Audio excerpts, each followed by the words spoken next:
Let's talk about the styling in the React. Essentially, there are four ways how we can do the styling in the React. They are inline styles, and also we can use the plain CSS, we can use the CSS modules, also we can use Tailwind CSS.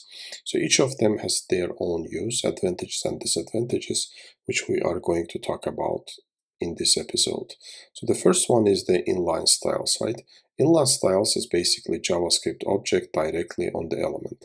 So the advantage is that it's simple, it's a dynamic with the JavaScript, so we don't need any extra files. But the disadvantages is that the no pseudo classes, hard to maintain, and the no media queries. So for example, here, as you can see, right, it's basically we are adding to our element. So we are adding a style and we are adding a JavaScript objects with the CSS requirements that we need.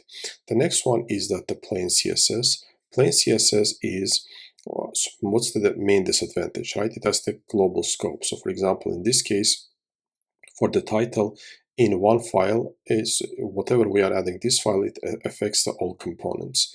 Again, the advantage is it's familiar, it has the media queries, and it has the pseudo classes, but it has the global conflicts as a disadvantage, name clashes, and it's not scoped. So the next one in this series is the CSS modules. So the CSS modules, what is the advantage, right? So CSS modules, it's the scoped class names. It's automatically unique per component. So advantages is that they are scoped, they have no conflicts, and the full CSS support. But as a disadvantage, we need the extra import, it's a less dynamic, and we need more files. And the last one is that Tailwind CSS, which we are going to use mainly as a part of these tutorials. Tailwind CSS is when we should use that, right? It's good for the rapid development. It's responsive built-in, and it has no CSS file. So basically, we are just using we don't need any separate CSS files. It's utility classes directly in the GSS. So disadvantage is that it has a learning curve and it's a long class names, and the setup is needed for the Tailwind, but the setup is fairly easy.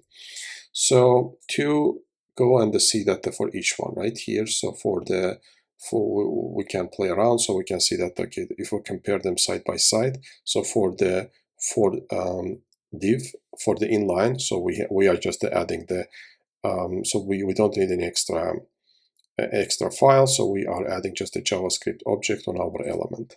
So for the plain CSS, we need to add the extra CSS file, and for the modules, again, we are adding the extra file for each module, and for the Tailwind, we don't need any file, right? We are just importing the library and we can use it. So to sum up for all of these approaches, right? So again, right, when we should use each one. For the inline, so let's first take a look at where we shouldn't use them, right? For the inline styles, we should not use that for the complex layouts, right? And for the plain CSS for the large applications, we shouldn't use that because otherwise the number of the CSS files, they will get out of control. So for the CSS modules, we shouldn't use that for the rapid prototypes. And for the Tailwind, since it's a library, so we shouldn't use that when we need to have a custom design in our applications. Again, it's important to choose the right styling for your application from the beginning, because otherwise, if in the middle you will decide that okay, Tailwind is not for you a way to go, then you need to put much more extra effort in order to switch that to another styling. So if we look at the de facto standard in the industry as of 2025, 2026, it's the Tailwind plus we are using that in combination with the CSS modules. Now let's go in our code, right? See that how exactly we are installing Tailwind. So for that, so first thing that we are doing, since we are using white, we are installing Tailwind. So we are installing the Tailwind CSS.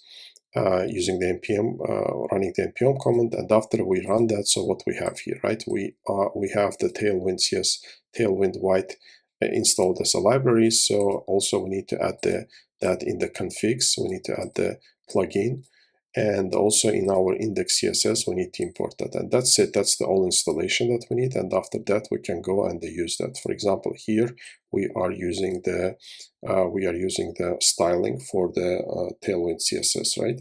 And so for others also, right, I included one example, for example, for the plain CSS, for the CSS modules, and for the inline style. So we have one example. Let's run it. I've already started application, so let's see that what we have here, right? So as you can see here, we don't need an extra file for the Tailwind CSS. We are just including that in the class name. And also for the inline, the advantage is that we don't need an extra file. We just include the JavaScript objects in the element.